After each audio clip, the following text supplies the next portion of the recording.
నమస్కారం city news కి స్వాగతం. ముందుగా ముఖ్యాంశాలు.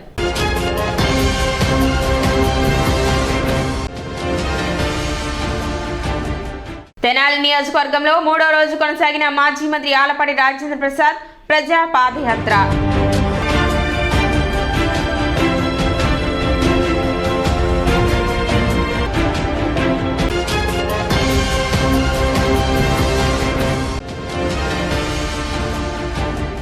కొత్త పెన్షన్ విధానాన్ని రద్దు చేసి పాత పెన్షన్ విధానాన్ని కొనసాగించాలని డిమాండ్ చేస్తూ ధర్నా నిర్వహించిన రైల్వే ఉద్యోగులు.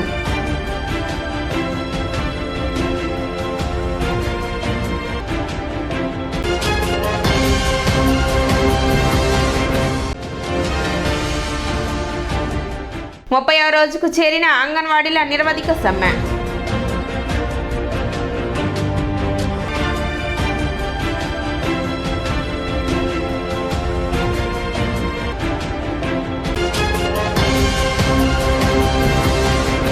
విభజించు పాలించు అన్న చందంగా రాష్ట్రంలో జగన్ పాలన సాగుతుందని మాజీ మంత్రి టీడీపీ సీనియర్ నేత ఆలపాటి రాజేంద్ర ప్రసాద్ అన్నారు. ప్రజల సమస్యలు నేరుగా తెలుసుకోవడానికి ప్రజల వద్దకే ఆలపాటి నినాదంతో మాజీ మంత్రి ఆలపాటి రాజేంద్ర ప్రసాద్ చేపట్టిన పాదయాత్ర మూడవ రోజు తెనాలి మండలం కడివరం గ్రామం నుండి ప్రారంభించారు. గ్రామంలోని ప్రజలను పలకరిస్తూ ఆలపాటి పాదయాత్రను కొనసాగించారు. ప్రజలు టీడీపీ శ్రేణులు దారి పొడవునా ఆయనకు ఘన స్వాగతం పలికారు. జగన్ స్వప్రయోజనాల కోసం కులతత్వం మతతత్వాన్ని పెంచి పాలన చేస్తున్నారని ఆలపాటి అన్నారు. ఎమ్మెల్యేలను ప్రయోగాల పేరుతో అసమర్థులు అవినీతి పరులుగా చూపిస్తూ జగన్ అసమర్థతను కప్పిపుచ్చుకునే ప్రయత్నం చేస్తున్నారని విమర్శించారు. రాష్ట్రానికి రాజు పేద సినిమా చూపిస్తున్న గొప్పవాడు జగన్ అంటూ ఎద్దేవా చేశారు. రాష్ట్రంలో ఎస్సీ ఎస్టీ బీసీ మైనార్టీలకు నిధులు ఇవ్వకుండా నిధులు మళ్లించి సర్వనాశనం చేసి ఆనందపడుతున్నారని తెలిపారు. రాష్ట్రంలో రాజ్యాంగ వ్యతిరేక చర్యలతో జగన్ పాలన చేస్తున్నారని ఆలపాటి అన్నారు. ఎన్నికలు వస్తున్నాయని మళ్లీ జగన్ మాయమాటలతో ప్రజలను మోసం చేసి మరోసారి గద్దెనెక్కాలని చూస్తున్నారని ఆలపాటి చెప్పారు. ఎన్నికల ముందు మాట తప్పను మడమ తిప్పనని నేను వస్తున్నా చూస్తున్నా అన్నాడు. అలానే ఇప్పుడు ప్రజలు కూడా జగన్ ని ఇంటికి పంపించడానికి ఎదురు చూస్తున్నారని తెలిపారు. జగన్ చెప్పే ప్రతి మాట అబద్ధమేనని, దోచుకోవడంలో తప్ప సమాజాన్ని కాపాడడంలో జగన్ విఫలమయ్యారని ఆరోపించారు. జనసేన టీడీపీ కలయిక చూస్తుంటే జగన్ లో వణుకు పుడుతుందని ఆలపాటి పేర్కొన్నారు. కార్యక్రమంలో టీడీపీ నాయకులు కార్యకర్తలు పెద్ద సంఖ్యలో పాల్గొన్నారు. వాళ్ళు ఎంత చాకచక్యంగా వ్యవహరిస్తున్నారు అనే దానికి ఇది ఒక నిదర్శనం. అంటే నేను ఆమెది కాదు నీది కాదు, ఇక్కడ ఇష్యూ నాది. ఎందుకంటే నేను ప్రభుత్వంలో ఉన్నాను కాబట్టి నేను చేసే ప్రక్రియ వల్ల ఎలాంటి నష్టం సంభవించబోతుంది అనే దానికి మీకు పూర్ణ ఉదాహరణ చూస్తాను. మీకు పెట్టేటప్పుడు ఏం పెట్టాలి? నేను సంపూర్ణంగా పెట్టాలి. ఏంటి గతాన్ని నేను ఇది చేస్తున్నాను, ఇప్పుడు కూడా రుణం లేని వడ్డీ ఇస్తున్నాను, దానికి కూడా నేను కట్టుకుంటే వెళ్ళాలి. నీకు మళ్ళీ సశేషం ఉంచకూడదు కదా, రేపు ఎవడో వస్తాడు వాడు చేస్తాడని కాదు. అంటే ఎందుకు ఇప్పుడు అట్లా ఉంచుతున్నారు అంటే రేపు వాళ్ళు ఇయ్యరు, ఆలపాటి రాజా లేకపోతే ఇంకోళ్ళు వస్తే ఇయ్యరు, ఏంటి చంద్రబాబు నాయుడు వస్తే ఎవరు, మళ్ళీ మేము వస్తేనే ఇస్తామని చెప్పి భ్రమ కల్పించడానికి ఇప్పుడు చేసిన పన్నాగం. ఆక్యుపై చేసి ఇల్లు కట్టారు, మా మీద గొడవకు వచ్చారు, మా అమ్మని నన్ను తన్నపోయారు. మేము రోడ్డు వేసుకుంటాం, మాకు రోడ్డు లేకుండా చేశారు. ముగ్గురు చదువుకున్నాము, ముక్కలకి గవర్నమెంట్ ఉద్యోగం. మీరు ఈ 4 సంవత్సరాల 9 నెలల కాలంలో వెనుకబడ్డ వర్గాలు దాదాపు 150 కులాలు ఉన్నాయి. అంత ముందర 26 కార్పొరేషన్లు ఉంటే దాన్ని 57 చేసామని చెప్తా ఉన్నారు. మధ్యలో ఎన్నికల ముందల కులగణన అని చెప్పి ఒక కార్యక్రమాన్ని ప్రారంభించి మళ్ళా ఎన్నికల తర్వాత అని చెప్పి ఒక రాజకీయ కుట్ర ఒకటి చేయటం జరిగింది.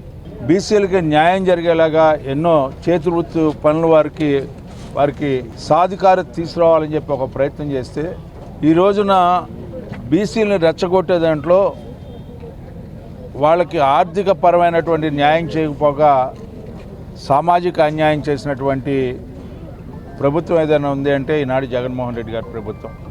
ఆటోలకి 10,000 ఇచ్చాను, ఎన్ని ఆటోలకి ఇచ్చావు అనేది స్టాటిస్టిక్స్ ఉండదు. నాయి బ్రాహ్మణులకి నేను ఏదో సహాయం చేశాను, రజకులకి ఇచ్చాను, ఏం చేసినా కూడా 10,000 అంటే నెలకి 800.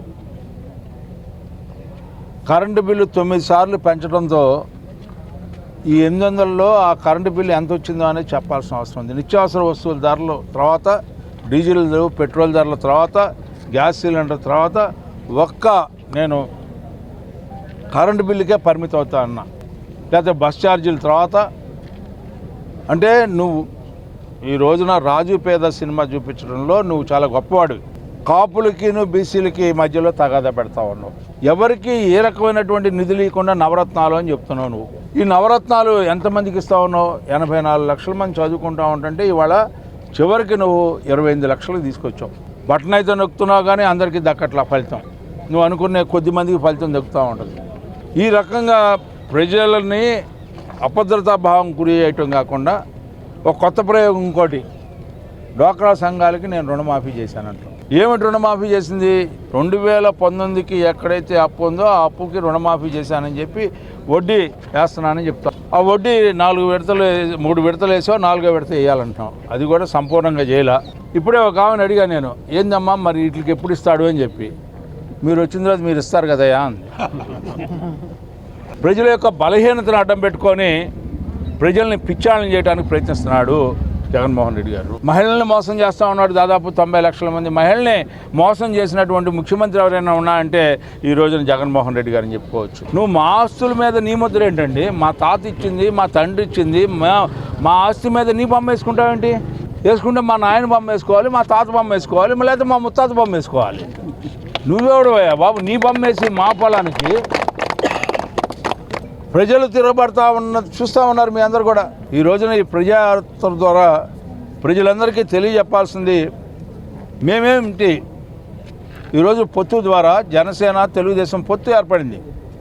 ఆ పొత్తు ద్వారా వాళ్ళు పొందుపరిచినటువంటి మేనిఫెస్టో మహిళలకి 18 ఏళ్ళు నిన్న వాళ్ళకి నెలకి 1500 చొప్పున సంవత్సరానికి 18,000 రూపాయలు. ఎంతమంది ఆడపిల్లలు ఉంటే అంతమంది ఆడబిడ్డినది. అదేవిధంగా తల్లికి వందనం. అందరికీ చదువు చెప్పిస్తా ఉన్నావు నువ్వు. కేజీ నుంచి పీజీ 2 3 4 ఎంతమందికైనా చదువు చెప్పిస్తా ఉన్నావు. ఇవాళ ఒక్కడితోనే సరిపెట్టావు, దొంగ మేనమామలాగా మారిపోయావు ఈ రాష్ట్రానికి.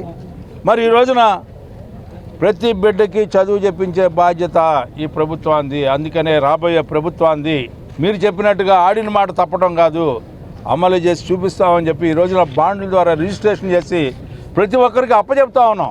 ఇదిగో మీకు ఇంత వస్తుంది ఈ కుటుంబానికి. జాబ్ క్యాలెండర్ని ప్రకటిస్తా ఉన్నావు, నోటిఫికేషన్ ఇస్తా ఉన్నావు, డిఎస్సిని ప్రతి సంవత్సరం నడుపుతా ఉన్నావు. నువ్వు ఎక్కడైనా సరే ఉద్యోగ అవకాశాలు కల్పించేదానికి, ఉపాధి కల్పించేదానికి పరిశ్రమలు ఎక్కడైనా పెట్టావా? ఉన్న పరిశ్రమలు తరలి వెళ్ళిపోతూ ఉన్నాయి. సైకో ముఖ్యమంత్రిగా ఈ రోజున ప్రజలందరూ అనుకునే పరిస్థితి అని చెప్పి మనం చేసుకుంటాం. కొత్త పెన్షన్ విధానాన్ని రద్దు చేసి పాత పెన్షన్ విధానాన్ని అమలు చేయాలని కోరుతూ రైల్వే ఉద్యోగులు ధర్నా నిర్వహించారు.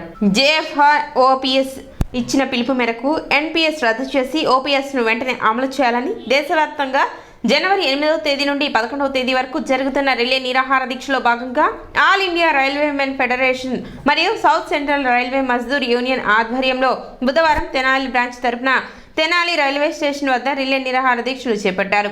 అందరూ ఐక్యంగా ఉండి తమ డిమాండ్లు సాధించుకోవాలని, ఎన్పీఎస్ను రద్దు చేసి ఓపీఎస్ను అమలు చేయాలని, పనిభారం తగ్గించి 8 గంటల పని విధానాన్ని అన్ని కేడర్లకు వర్తింపచేయాలని మరియు బ్రాంచ్కి సంబంధించిన పలు సమస్యలపై కార్మికులకు న్యాయం చేయాలని ఎస్సీఆర్ఎంయు తెనాలి బ్రాంచ్ చైర్మన్ మరియు సెక్రటరీ బి ప్రభాకర్ బాబు, జి రవిబాబులు అధికారులను డిమాండ్ చేశారు. కార్యక్రమంలో ఎస్సీఆర్ఎంయు తెనాలి బ్రాంచ్ ట్రెజరర్ నరేష్, కార్యవర్గ సభ్యులు ప్రసన్న కుమార్, రాజశేఖర్, మోహన్, రమేష్ బాబు, సత్యనారాయణ, వెంకటేశ్వరరావు, భూషణం, సుబ్బారావు, పిచ్చయ్య, ప్రకాష్ రావు, అన్వర్ బాషా, రియాజ్, రాజు, శ్రీహరి, తాతాబాబు, వినయ్ కుమార్, అనుష, సంధ్య, దినేష్, నాన్సరయ్య తదితరులు పాల్గొన్నారు. కేంద్ర ప్రభుత్వ కార్మిక వేతనాలను నశించాలని నిరసిస్తూ ఈరోజు తెనాలి బ్రాంచ్ ఆధ్వర్యంలో రిలే నిరాహార దీక్ష చేయడం జరుగుతుంది. ముఖ్యంగా నూతన పెన్షన్ విధానాన్ని రద్దు చేసి పాత పెన్షన్ విధానం అమలు చేయాలని మా ముఖ్య డిమాండ్. దీనికి మా జనరల్ సెక్రటరీ కామ్రేడ్ శంకర్రావు గారి ఆదేశానుసారం, మా విజయవాడ డివిజన్ రథసారథి కామ్రేడ్ లీలా గారి ఆదేశానుసారం ఈరోజు తెనాలిలో రిలే నిరాహార దీక్ష జరుగుతుంది. రైల్వే కార్మికుడికి కనీసం భద్రతా భరోసా లేకుండా నూతన పెన్షన్ విధానం కొనసాగుతుంది. 50,000 బేసిక్ పేలో రిటైర్డ్ అయిన ఎంప్లాయీకి 3,150 రూపాయలు నూతన పెన్షన్ విధానంలో పెన్షన్ అందుతుంది. ఇది ఎట్టి పరిస్థితుల్లోనూ హర్షించదగ్గ విషయం కాదని తెలియజేస్తూ నూతన పెన్షన్ విధానం రద్దు చేసి పాత పెన్షన్ విధానం వెంటనే అమలు చేయాలని కేంద్ర ప్రభుత్వమై ఒత్తిడి చేస్తూ అనేక కార్యక్రమాలు నిర్వహిస్తుంది. ఎన్పిఎస్ని గత 2004 ప్రభుత్వం ఏదైతే ఇప్పుడు ఉన్న బీజేపీ ప్రభుత్వం అమలు చేసింది, ఆ ప్రభుత్వం ఎన్పిఎస్ వల్ల జనాలకి, ఎంప్లాయీస్ అందరికీ లాభం అని చెప్పి అమలు చేశారు. కానీ ఇప్పుడు గడిచిన 20 సంవత్సరాలు చూసుకుంటే ఎన్పిఎస్ అనేది చాలా దారుణమైన పరిస్థితిలో ఉందండి. ఒక ఆఫీసర్ కనుక రిటైర్డ్ అయితే అతనికి మినిమం పెన్షన్ 15,000కి మించి ఉండట్లేదు. అలానే గ్రూప్ సి గ్రూప్ డి ఎంప్లాయీస్కి 3,000కి మించి రానున్న పరిస్థితి ఉంది. స్టేట్ గవర్నమెంట్లో అవ్వలకి తాతలకి 3,000 రూపాయలు పెన్షన్ ఇవ్వడం జరుగుతుంది, 3,000 నుంచి 5,000 కొన్ని స్టేట్స్లో. కానీ సెంట్రల్ గవర్నమెంట్లో 30 సంవత్సరాలు పనిచేసి మరీ దారుణంగా 1,500, 2,000 తీసుకోవాల్సిన పరిస్థితి ఈరోజు దారుణ పరిస్థితిలో ఎంప్లాయీస్ అందరూ, మా 10 లక్షల కార్మికులందరూ కూడా ఉండడం జరుగుతుంది. కాబట్టి ఓపీఎస్ను వెంటనే అమలు చేయాలని చెప్పేసి ఈ సభాముఖంగా ఈ నిరాదీక్ష కేంద్ర ప్రభుత్వానికి మేము ఇప్పుడు ఒక చిన్న విరామం.